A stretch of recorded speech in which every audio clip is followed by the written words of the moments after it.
জাতিসংঘের সাধারণ অধিবেশনে অংশ নিতে নিউ ইয়র্কে অবস্থানকালে প্রধান উপদেষ্টা মোহাম্মদ ইউনূসকে নাগরিক সংবর্ধনা দিতে জোরে সোরে প্রস্তুতি চলছে।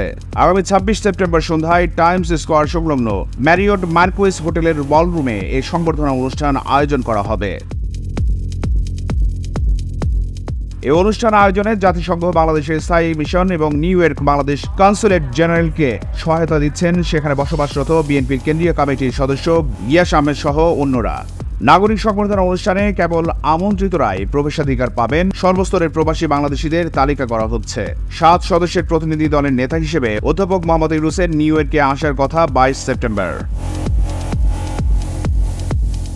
জাতিসংঘ মহাসচিবের সচিবালয় জানিয়েছে, জাতিসংঘের ৭৯তম সাধারণ অধিবেশনে বাংলাদেশের নোবেলজয়ী মোহাম্মদ ইউনূস বক্তব্য দেবেন ২৭ সেপ্টেম্বর। সেদিনই বাংলাদেশের উদ্দেশ্যে তার নিউ ইয়র্ক ত্যাগের কথা রয়েছে।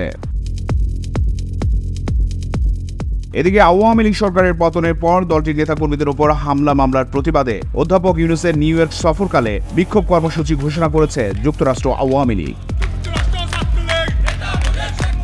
জেএফকে এয়ারপোর্টে কাল পতাকা প্রদর্শনের পাশাপাশি বিক্ষোভ দেখাবে দলটির নেতাকর্মীরা। জাতিসংঘে প্রধান উপদেষ্টার বক্তব্যের দিন বাইরে বিক্ষোভ সমাবেশের অনুমতি নিয়েছেন তারা।